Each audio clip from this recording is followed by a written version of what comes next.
Martial Godot, qui n'a pas été sélectionné, ou du moins qui est dans les réservistes, hein, au détriment d'Omar Diakité.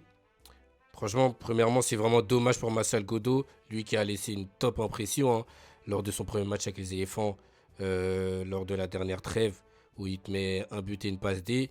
Il fait un gros match. À ce moment-là, personne ne se doute qu'il ne sera pas dans la liste. Mais du coup, il a été. Omar Diakité lui a été préféré.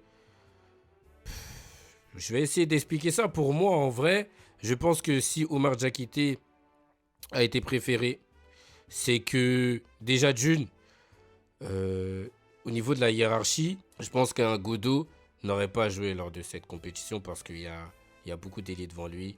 Bazouma Touré, Yann Diomandé, ou que ce soit de l'autre côté, euh, Ahmad, Nicolas Pepe, et il y a même Adingra. Ça fait déjà 5, il serait sixième. Donc voilà, je pense peut-être qu'un rôle comme ça conviendrait plus à un Omar Diakité qui est un ancien, on va dire, dans le groupe un peu quand même, qui a une expérience et qui va participer à la bonne vie du groupe, on va dire, si on peut dire ça comme ça. Donc moi, je vois plus ça de cet œil-là. On a quand même beaucoup d'attaquants. Donc pour moi, c'est pas la présence d'un Omar Diakité qui doit faire un gros scandale. Ouais, pour moi, c'est vraiment dommage pour Godot. Je l'aurais pris. Moi, j'ai fait ma liste. Il était dedans.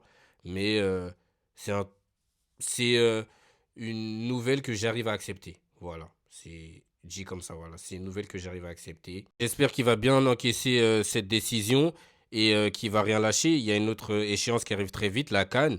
Et j'en suis sûr qu'il va nous faire plaisir dans les années à venir. Sûr et certain.